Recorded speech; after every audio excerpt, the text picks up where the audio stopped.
Hello. Our story begins inside the Jedi Temple on Coruscant. Anakin Skywalker was the hero of the day. He saved the Chancellor and he killed Count Dooku. He was being appointed as Supreme Chancellor Palpatine's personal representative on the High Council. However, something that Palpatine had in reserves was springing into action. It was an old Sith spell that he'd been working on for decades. For Sidious, it was a back pocket type of thing. He didn't want to use it unless he needed to. More or less, it was a security measure to ensure the fall of the Jedi Order.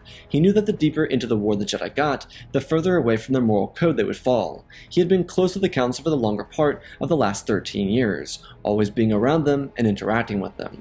The artifacts inside of his office were aiding his descent of the Jedi Council. Every time they were in his office, he was corrupting them.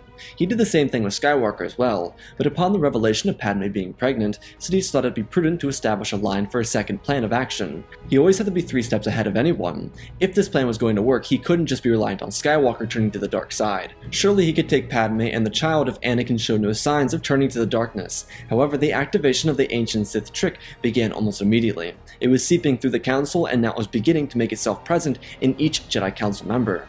Anakin stood amongst the Council. He could feel that something was off, but upon interest of becoming a Jedi Master, he was denied the rank. When he called it outrageous, a demeanor inside the realms of the Council changed. It started with the least suspecting Jedi. First, it was Kit Fisto who ignited his weapon with a different demeanor in his voice. Anakin looked over with shock and he could feel a radiant dark side energy flowing from the Jedi Master. It next came from his former teacher, and Obi-Wan's rage flung to the forefront of the Council. His eyes were covered in a golden tint, and Skywalker flung his blade from his belt. The moment he did, the collective Council rose to their feet. He was in shock and terror for a solitary moment. Even if he was the chosen one, he couldn't legitimately fight his way out of this situation. So, he had to make his way for the exit. The door was sealed shut by the Grand Master. As the former Jedi moved in on Anakin, his walls felt like they were closing in. All of them looked so different. Moments before, they were all fine, and now they were leaning into an unforeseen darkness. It was terrifying to say the least, and Anakin had only one way out, which he took. It would be risky, but it was the only way for him to survive this deadly encounter with the Jedi. He used force speed to move to where his seat was located and cut an X into the window and leapt from the top chamber of the Jedi Temple. Upon his descent, he wondered how far this could have gone. Who else had been infected?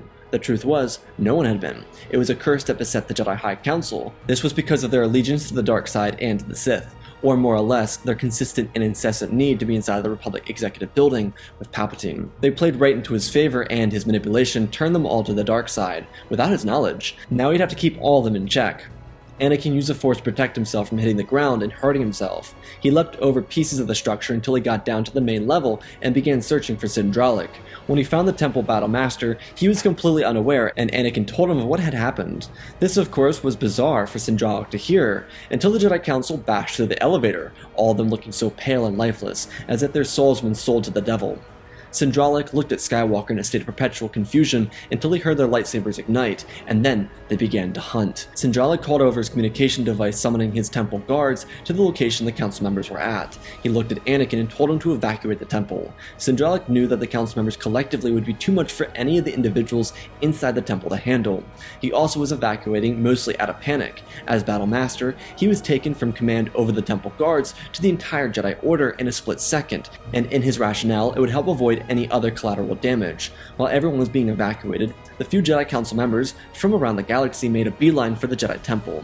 They were coming to kill. Skywalker rounded up younglings and Padawans and sent them to where Sindralik requested them to send them. There was a secret exit out the backside of the temple, which surely the Council knew about, but on the other side of the exit there were a number of small vessels. They were old and dusty, not having been used since Professor Hyang was built, but they would suffice. They needed to get the younglings at the very least out of the temple. Skywalker was doing a terrific job until he had to defend himself from Obi-Wan. The Council members were breaking through the Temple Guard unit, and it also didn't help that one of their own started working against them. It's how Kenobi got out. He started pushing for the specific exit that Skywalker is at, in a hope to cut off the Jedi and kill as many as possible. Anakin was able to defend them, keeping the young Jedi safe from possible death. Jocasta Nu and Tera Sinube led the rest of the Jedi to their vessels and prepared to depart. The Council may have been few, but they were the best of the Order, not Sindralik or the collective Temple guard could stand against them, especially not Yoda. With the Jedi rising from their lunches or meditations, their training, or their sleep, they all had to evacuate. At first, it seemed like a far-fetched idea, and maybe a bit moronic, but it seemed to be like the right decision in the end, especially against the likes of Yoda and Windu. The Jedi were struggling. They moved like a tornado of extreme power, and the Jedi couldn't do anything to stop them. At the same time, a vessel slammed through the front entrance of the Great Hall, which, from its wreckage, emerged Plo Koon. He was just over on Cato Nemodia, which wasn't too far from Coruscant, though the wreckage would alert Palpatine to what was happening on the other side of the city. Sindralik made his final defense before ushering the last group of survivors and Skywalker out of the temple so that they could escape. Before Anakin left, he needed to inform his wife of where they were going. He couldn't leave her here, and so he told Sindralik that he would create a diversion. Dralik told Anakin not to do it, but he was very adamant on doing so. This left Sindralik to tell Anakin to where they would rendezvous at. They had to change location because the Council could have just gone to Tython to get the Jedi there, so they had to hide their whereabouts to make sure the Order survived whatever was happening. Anakin thanked Sindralik and told him that he would be there.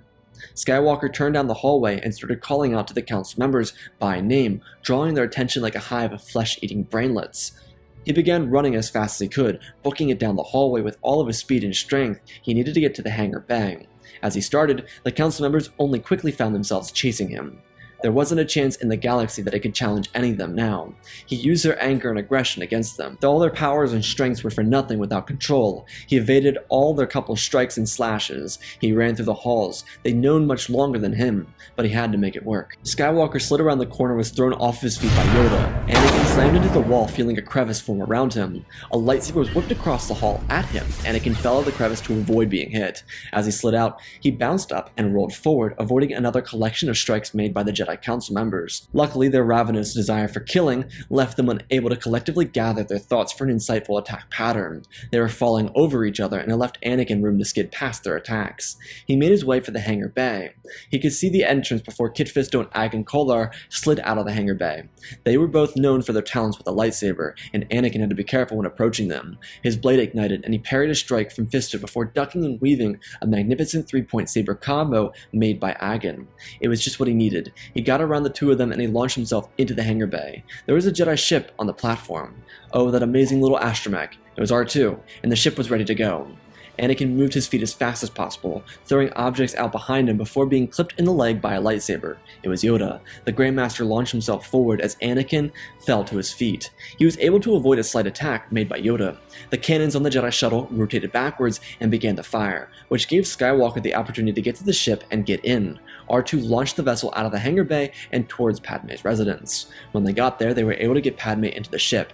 Anakin was still hurt, but he was alright to make a makeshift walk. If anything, it was a glorified hobble. But they had one more stop, the Republic Executive Building. With Padme saved, Anakin needed to make sure Palpatine was safe and alright. When he arrived, he was horrified. The Jedi Council made their way to Palpatine's office, and instead of trying to overthrow him, they all bowed to him like he was their master, which was a nice side effect of the spell. When Anakin saw this, he saw that Palpatine was engulfed in the dark side as well, and he couldn't believe it. This was horrible. He didn't know how it could be true, so he left. He ran as fast as he could and got to the Jedi ship without Palpatine and flew off and away before the Jedi could come and get him. Everyone he was close to was gone. And then he remembered something. Ahsoka. Anakin called out to her frequency, but she wasn't able to pick up. He left her a message and told her that he would send her the coordinates when she called back. He wanted to ensure her survival as well. On the planet of Tanalorr, the Jedi landed. The eldest Jedi descended on what used to be called a Jedi outpost. It wasn't really much. Nothing too large, and it really couldn't be established during the era of the High Republic. This planet was discovered by Jedi Master Dagan Gera during the High Republic era. He learned that the planet was highly attuned to the Force, and it'd be a nice place of refuge for the Jedi for the time being. The reason the planet was abandoned all those years ago by the Jedi was because of the Nihil, an ancient group of marauders that occupied most of the Outer Rim during the era of the High Republic. Without any of them around any longer, this location would be safe for the Jedi. While both Yoda and Oba-Ran-Cesis were members of the High Council when this location was discovered, it was one of several planets discovered by the Jedi during the High Republic, and for the collective order of 10,000, it'd be the least likely location for them to go to. Though of course there was an issue, that there were so many Jedi out across the galaxy on active battlefronts. Hopefully nothing bad would happen to them. It was a hope that they could get here to Tanalorr safely, though time would tell. The surviving temple guards, knights, and masters quickly got to work, pulling moss off the old structure and opening up the facilities. There was enough energy from the ships they arrived on to reboot all the old systems and get them to function again. On the other hand, the younglings were kept inside the Jedi cruisers to keep them in a secure location. When Anakin eventually arrived, he found the ruins of this former outpost. He couldn't believe Sindralik and the Jedi would choose such a location, but maybe it was better than anything else they had going for them at the moment. Anakin ran over to Master Dralik, who thanked him for what he did at the temple. They likely wouldn't have secured such a safe location without his help. Anakin asked what they would do now, and Sindralik suggested that they would have to rebuild, start fresh, and hope that everything could be worked out for them in their future and for the future of the Order. All he knew was right now is that he needed to send scouts out to active battlefronts to bring Jedi back to Tanalorr without letting anyone know where they were going. This operation had to remain as secure as possible, and Sindralik was ensuring that to be the case. Though something that completely eluded Master Sindralik was why the Senator of Naboo was here, which led to a very awkward conversation. Though here's the truth, Sindralik didn't care. If the Chosen One was having a child, then that would actually just be better for the collective order. Aside from him not caring, it wasn't really a priority for him to care about at the moment. He had to make sure there were proper food and supplies for his order, and he had to make sure that the collective people of said order stayed safe. A couple hours after arriving, Ahsoka would reach out to Anakin and learn of everything that transpired, and she would, while in disbelief, stay on Mandalore until Maul was captured. After that, she could make her way to Tanalorr. But the problem is, the Chancellor was a Sith Lord, so there was no saying what wronging could be done to her if she was captured. It was a good thing Anakin said what he said. Not more than 30 minutes after she left Mandalore, Order 66 was executed. Sidious kept the Council inside of his lair on Coruscant to ensure the maximum usage of them as Sith, but he needed the rest of the Jedi dead. Though this would become especially problematic for the Jedi, as Sindralik had sent scouts out across the galaxy. It did save a couple of Jedi, but most of them were slaughtered by the clones, which reduced the number of Jedi down to around 5,400. It wasn't terrible. There was a good amount of Jedi still around, but it was still not the best. The survivors of the Purge would be brought back to Tanalorr and begin to join this refugee camp. This had Master Quinlan Vos, Caleb Doom, Cal Kestis, and an assortment of other Jedi survivors arriving. The Purge was terrible, but at the very least, there was a collective order that was established for surviving Jedi. Both Anakin and Sindralik soon realized that this would become a very long and arduous task for them to deal with. They'd have to play the long game in this scenario. The rise of this new empire wasn't something they could fight against at the moment, especially being that most of the Jedi were younglings or Padawans. There were more knights than masters, and the number of masters was, well, very, very small. Similar to that of the Jedi Temple Guards, which were simply taking up the role as sentinels, kind of. When Ahsoka arrived, Anakin thanked her for leaving and expressed his happiness with the fact that she was alive and well. She asked what happened, and he explained everything that went on to her. She was shocked to say the least, but she was most of all heartbroken over the loss of Plo Koon and how he had seemingly turned to the dark side of the Force. Since leaving the Order, she was much more open to feeling her emotions and even expressing them. With Plo now a dark side user, she was genuinely heartbroken to some degree. At the very least, it wasn't Anakin. That would probably be worse. Good thing that didn't happen.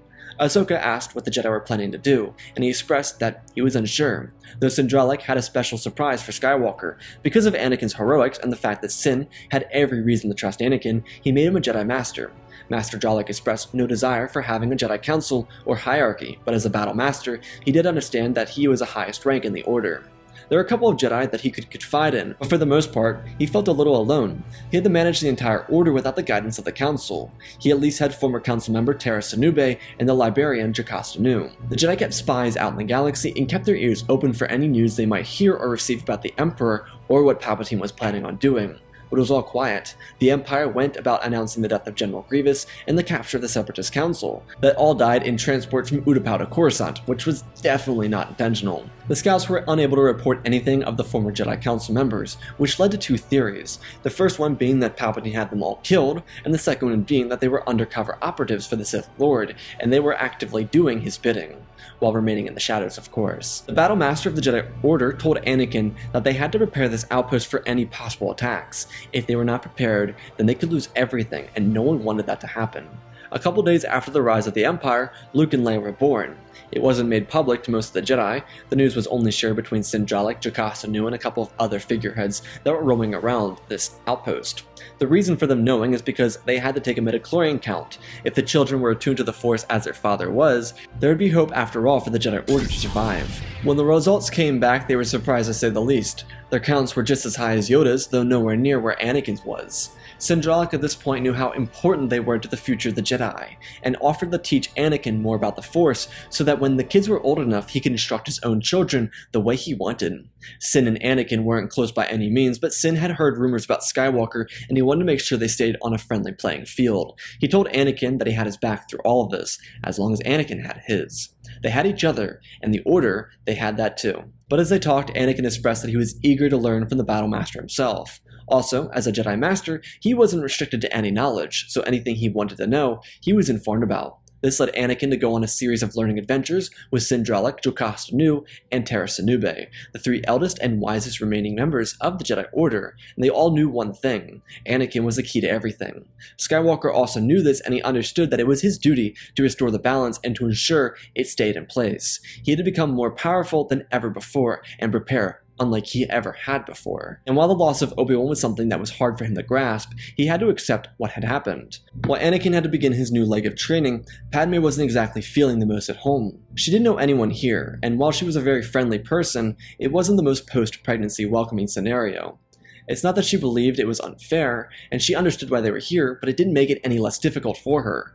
Without Anakin around, she felt no real support, aside from a few Jedi who offered to assist her in caretaking of Luke and Leia, which was requested to be done by Sindralic. And while Ahsoka was a good friend to Padme, she was either with Anakin training, or off-world trying to assist people in their troubles against the Empire. On Coruscant, the Sith were fully unified, 13 members and 1 Sidious. It was a perfect group for Sidious to work with. The reality is, Sidious knew how important the rule of 2 was. If he didn't pay attention to the failures of the past, then he'd be doomed to repeat them himself. So instead of keeping his new peers and pupils around, he dispatched them around the galaxy to do his bidding, which would be finding Jedi and reporting their location. The irony being is that they wouldn't be able to pick up on the scent. The collective Jedi Order was sticking with each other on Tana lore, and without much incentive other than helping people and clone troopers escape the grasp of the Empire, it was an extremely tense galaxy for them to try and enter. So they didn't. For years, they would, for the most part, go unnoticed. From time to time, a stray knight or master would get caught by a council member, which would lead to an excruciating torture and eventually death, but not a single one of these Jedi would give up the location of the Jedi outpost. By this point, the outpost finally came to life and was now looking a lot cleaner with a bit more grandeur presence. It was still bound to the Rocky Mountain, but the structure resembled a pride of the Jedi Order. The twins were pushing their teens, and Anakin by this point had held his first confrontation with the Jedi Master from a council. He ran into Saesee Tiin on Vardos while doing some basic recon. The former Jedi Master reported him, and Skywalker had 2 choices: fight or run. He picked the first one, and he got to work. Luckily, he had Ahsoka with him, and while they weren't keen on trying to kill a former Jedi Master, they did what had to be done. Even down to his last breath, there was no sign of the former Jedi Master. There was only darkness, and he was so clearly consumed by hate. At this point, the evil spell had just become part of who they were. They could not be deterred from their hate. Their minds worked like a hive before, and now they had some free will. They were free-roaming Sith Lords, which is exactly what Sidious wanted them to be. However, he had to keep them in check. While keeping them as a hive mind was effective for controlling them, they now had the ability to think freely, like they had before, though their free minds only led them to being able to decide if they wanted to become the Dark Lord of the Sith or not. Though because they were constantly doing missions for Sidious, they had no real room to actually make a push for him. The only way to actually ensure his position was safe is he gave Yoda a sense of power when he was just a part of the hive, which made him feel elevated above his peers. When it eventually wore off, Yoda still believed he was a student of the Dark Lord. He may have been years older than Sidious, but he had so much to learn about the dark side, and his eagerness to learn kept him in check. With one of the council members killed, Ahsoka and Anakin were able to return to Tana lore to report what was happening. Also, upon their return, Anakin would continue his training of Luke and Leia. With a lifetime full of training with the continually growing most powerful Jedi the Order had ever seen, the twins were able to collectively become a force to be reckoned with, though they had to be careful. Any misstep could alert the Sith to the location, and while Anakin was leagues more powerful than he was when the Order fell and ran from Coruscant, he still had a lot more work to do. A bright side to everything was that the Jedi and their effort to collectively inspire rebellion was working. This was aided by clones who left the Empire, and of course citizens who were trying to stand up for what was right. It was a start, but a very long ways away from taking down Palpatine. Though something that was a work of art was the beauty in seeing Anakin raise his children alongside of his wife, and with Anakin instructing his kids on how to use the Force and wield a lightsaber, it was something so remarkable for the eye to see. For Anakin, he had a great joy in this. However, he just wished that Obi-Wan could have been here through all this. It was the only hole that sat in his heart. He felt betrayed for what Palpatine did, but he was more or less more upset that Obi-Wan couldn't be here with them. Though the familial bond, not just with his family, but Ahsoka and the Order, helped him through it. He finally had his sense of belonging, but he just couldn't rejoice until everyone else in the galaxy could. The galaxy was at odds, and Skywalker wanted the people to be helped, and to finally have their chance at the happiness he'd had since his family was able to find refuge here on Tanalorr. For another grouping of years, the rebels would begin to get much stronger backing from the Jedi, as the Sith began to infight with themselves. This led to a couple of former council members gutting each other. Kit Fisto killed Coleman Kaj, and shocked he was killed by Kenobi, before Kit Fisto killed Obi-Wan, and they both met their deaths at the hands of Plo Koon. Ki-Adi-Mundi and Oppo Rancisis duked it out until Agan Kolar killed Oppo in favor of his alliance with Mundi. Sidious also had to kill former Master Depa Billaba because she tried to overthrow him. It was a very small grouping of Sith, but with Yoda by his side, Sidious wasn't at all concerned. He could also pick the best of the Jedi Council. He had Windu, Plo, Kolar, and Mundi, some of the best duelists the Council and the Order had in this generation. It's just he needed them to stop being, well, Sith. This was the trouble with being a Sith. Powerful individuals always wanted more power, which for newly starved, powerful beings, they craved it unlike anyone else. It cost them, but it didn't matter. Sidious had his empire, and he was using his new students as experiments for his cloning projects on Exegol. It was a work in progress, but with so much potential and power, he could really just take advantage of everything the former Jedi Council had to offer. It was remarkable. Their clones were something to marvel at, though over the years, a number of his personal clones either didn't work or didn't have the ability to use the Force. By the time Luke and Leia were 18, they were ready. They also had themselves a friend at this point, a friend who was only a day older than them. He was found and brought to the Order when he was about 8 or 9 years old, similar to how Anakin was brought when he was 9. Skywalker found a certain relation with Ezra Bridger and took him under his wing, almost adopting him. Luke and Leia almost did what the other kids did to Anakin, but because Anakin felt the same sense of hurt when he was a boy, he brought Ezra in with him. It's not that Luke and Leia were bullies or raised to be bad in any means, it was just more so a group peer pressure to go after the new kid on the block, especially one like Ezra. He was powerful, angry, and easily ruffled, especially since his family was displaced by the Empire. Anakin could relate to Ezra, so he taught him alongside the twins, which Luke and Leia got around to and began treating the boy like a day older brother. Ahsoka was also a part of this, but she at this point was being treated like a master due to her intelligence and her wit.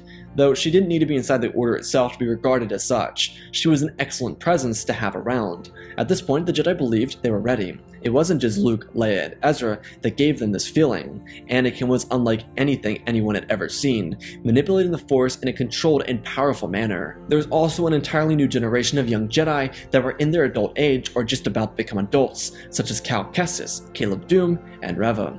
It was a class forged through the fires of a purge, but resilient unlike any other grouping the Order had ever seen. Cal, Caleb, and Reva were all incredible talents, each of them grown like their peers, through dedicated training and determination. It was a hard period for the Jedi, but they rose to the top, and they were prepared to take on the galaxy that was in front of them. With everything seemingly prepared, the Jedi split up and descended into the galaxy. Master Kellering took a group of students led by one of the shining examples of his class in Caleb Dume to the outskirts of the Lothal sector to assist the rebellion in forming. Thanks to Padme, the Alliance was able to forge itself in the Outer Rim worlds, and due to her contact with Mothma and Organa, she was able to send Jedi in the right directions. On the other hand, Master War Claw Harold took Reva and the rest of her grouping of students to the Yavin sector to assist in the rebellion forming out there. Lastly, Master Wift took her group of Jedi and Cal Kestis to Onderon. There was a rhyme and a reason for this displacement, and why it was being done in such a fashion. The grouping of Jedi were all prepared. This was their moment to take back the galaxy. Essentially what they were doing was splitting up the Council so that the Skywalkers, Ahsoka, and Bridger could go to Coruscant and defeat the Sith. A lot of pressure resided on Anakin because while Leia, Luke, Ahsoka, and Ezra were all extremely talented, there was an unstoppable force that sat in front of them. Also, Ezra and Ahsoka had a much different mission to go on. Anyways, the Chosen One and his children, which represented the next generation's version of the Chosen One, were going to return the state of the galaxy into balance. The moment Sidious learned of this resurgence of Jedi, he sent out his little goons to kill the Jedi. Mundi was sent to deal with the ones in the Lothal system, while Kolar was sent to deal with the ones on Onderon. The Jedi on Yavin hadn't been discovered, which left Sidious guarded by the likes of Yoda, Windu, and Plo Koon.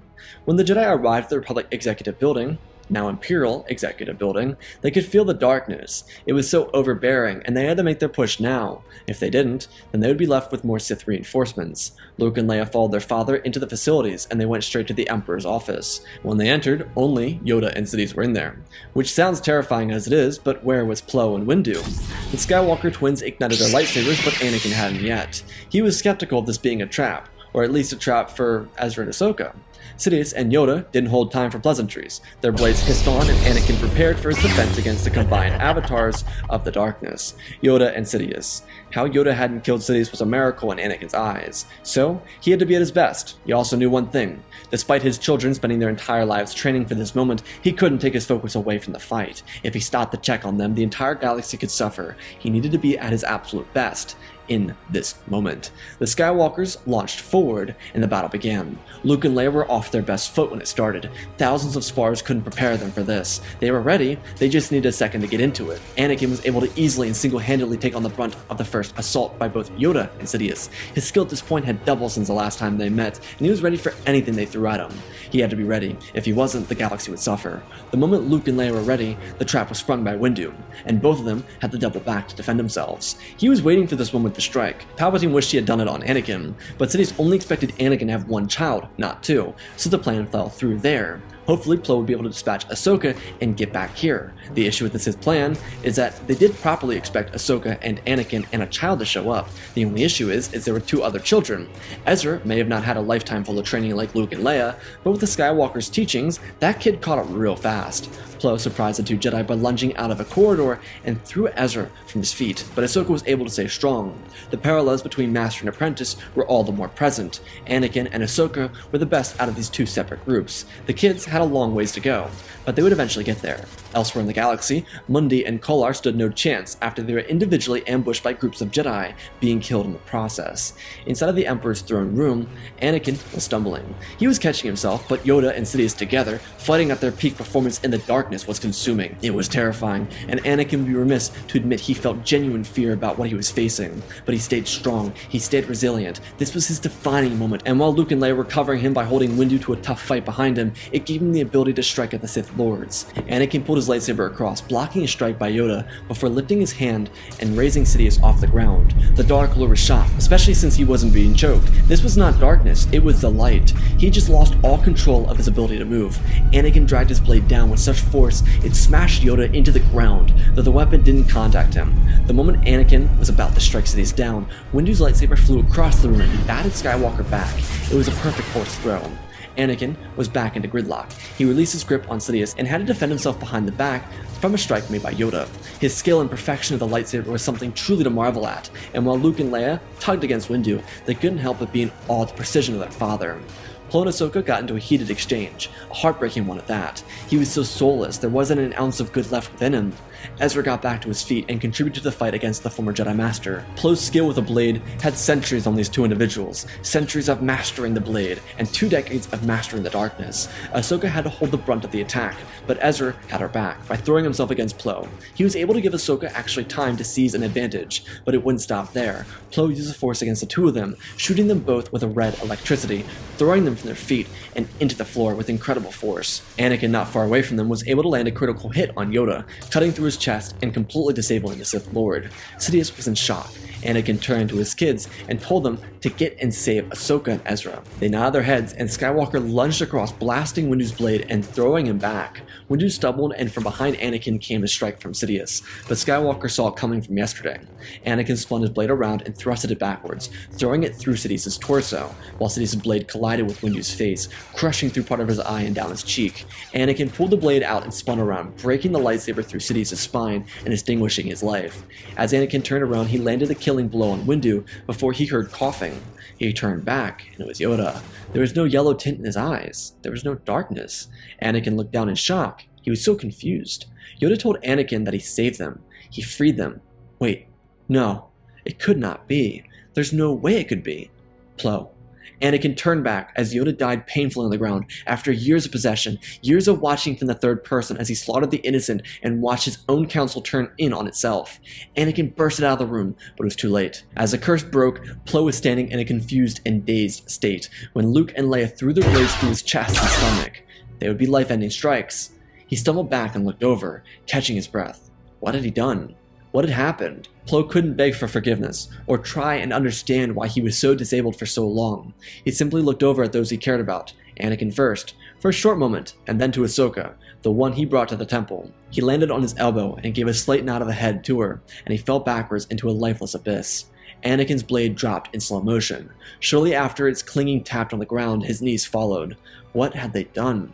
Why did they have to die? Anakin looked at his children, then to Ezra, who was basically adopted, and Ahsoka. They won, but at what cost?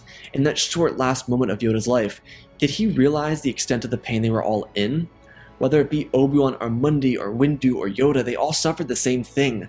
One moment they were home, and next the lights were on but they weren't in control. They had to live with killing Jedi inside the temple, and killing civilians and each other, and serving the Dark Lord, the Sith. The spell or curse or whatever wretched thing you wanted to call it allowed them to have free will under the whim of the dark side. After they spent time as servants, they were forced to live under the spell of the darkness. Everything they were was clouded by misjudgment and a lack of understanding for what had happened. All they could feel was pain and suffering. And for Anakin, the thought of Obi-Wan having to suffer through this was intoxicating. A tear slipped through his eye, but he didn't have time to remorse the loss of those who suffered through such agony. Stormtroopers were coming. Leia, Luke, and Ezra grabbed their pistols and began firing away at the stormtroopers. As Ahsoka got to Anakin's side and helped him up, blocking shots away from him, as the troopers came in, they ran. They made their escape. But all that loss for what? Surely there couldn't be a worse timeline than this.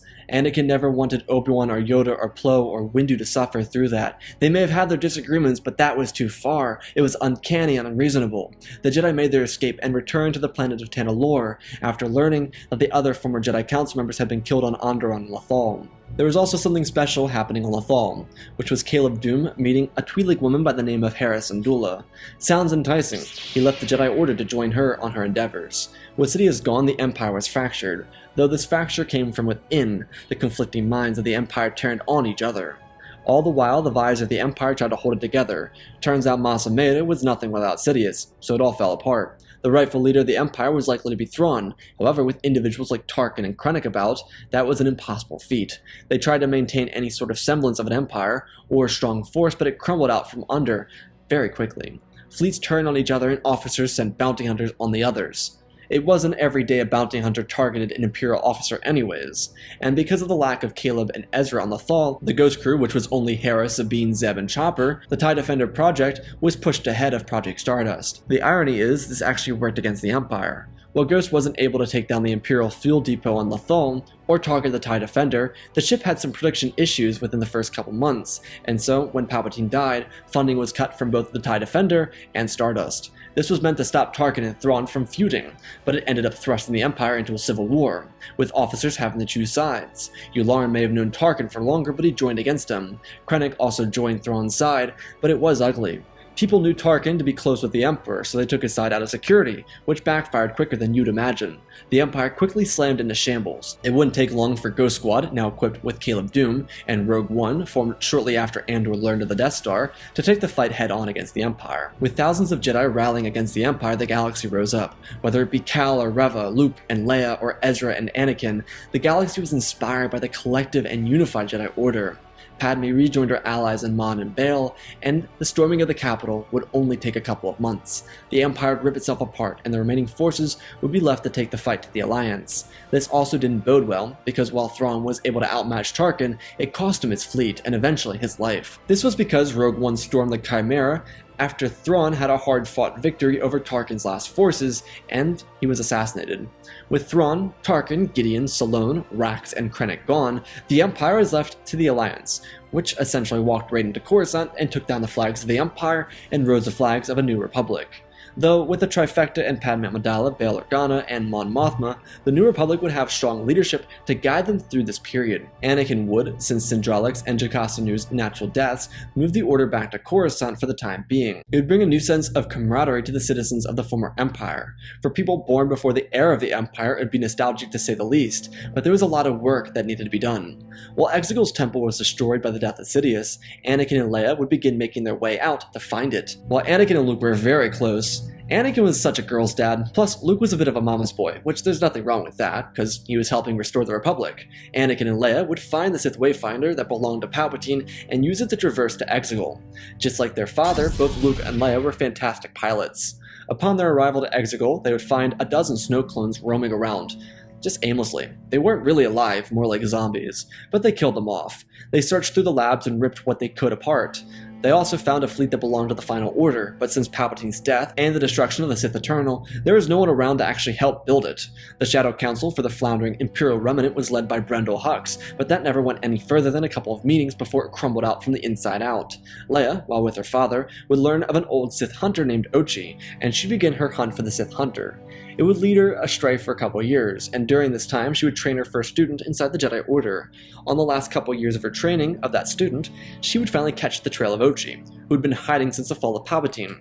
It turned out Ochi was tracking one of Palpatine's clones, and while Palpatine was certainly dead, he had aspirations to restore the Sith Order. Leia and her student killed Ochi, but learned of a girl, one with the blood of Palpatine coursing throughout her, and with her parents' permission, she'd be brought back to the Grand Jedi Temple on Coruscant. Skywalker had avoided any semblance of an order that stood before, and so he did away with the councils. Instead of Grand Masters and Masters of the Order, he had Temple Elders. It was a coalition of the wisest minds in the Order who instructed students, and they were given absolutely no power or control over the Order. They guided the collective Order, as he believed every Jedi should have a choice in something. His relationship with Padme was readily accepted by the Order, and relationships did become allowed, as the Elders believed, after studying Anakin's relationship with his wife and children, that it only assisted him in the Force. Also, Luke and Leia were generational talents, and they were the chosen ones of this generation. The newest chosen ones were up and coming.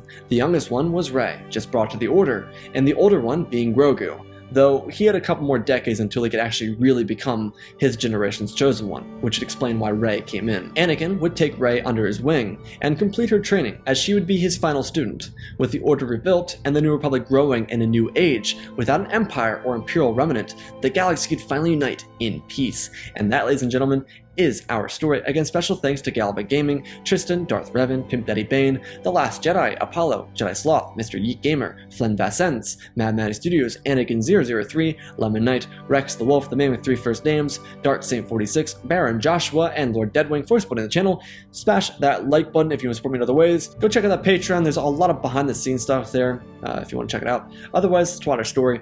Obviously, the Collective Council isn't just going to turn to the dark side, but I saw this comment and I was like, this is going to be fun. And when I first started it, I really didn't think it would develop into what it developed into. And I'm not going to lie, the Jedi kind of having that moment of clarity at the end of their lives was a very last second thing. That wasn't something that was originally in my plans. It was just more so the Sith. It was more so saying that the collective failure of the Jedi Order was because of the Council. It didn't have to do with just Yoda or anybody else. It was more so the collective Council was the issue with the Order because they became complacent like the Grand Master. And that was kind of the messaging behind the entire thing, is like the complacency of the Order is what failed the Jedi. It wasn't that the Jedi are bad by any means, you know, they're the good guys, but the collective Council is kind of what's wrong with the Jedi Order. And while we've done with the Jedi and the Sith switch places, this one was more a testament to everything wrong with the Council. And so I wanted that last moment of their lives to actually be them seeing their failure as it played out in front of them. Kind of like a mirroring of how their deaths in canon went for them. Like, the failure of the Jedi is their legacy. Kind of something that's talked about in Last Jedi a little bit. But I thought this was fun. I really enjoyed this, having a full tie-in, whether it be from allowing Anakin to train his own kids, or Anakin having a chance to train Rey, which is a hint at something coming in the future. Otherwise, so this was a lot of fun. I enjoyed this. I loved doing this. Having Anakin train Luke, Leia, and having Ahsoka there, without that being the end of the story and actually having stakes that they had to fight for, was a lot more fun than just ending the story with, oh, he trains the kids, and that's the end, happily ever after. You know, that was a lot of fun. Anyways, I love you all, spread the love, and always remember, my friends, may the Force be with you.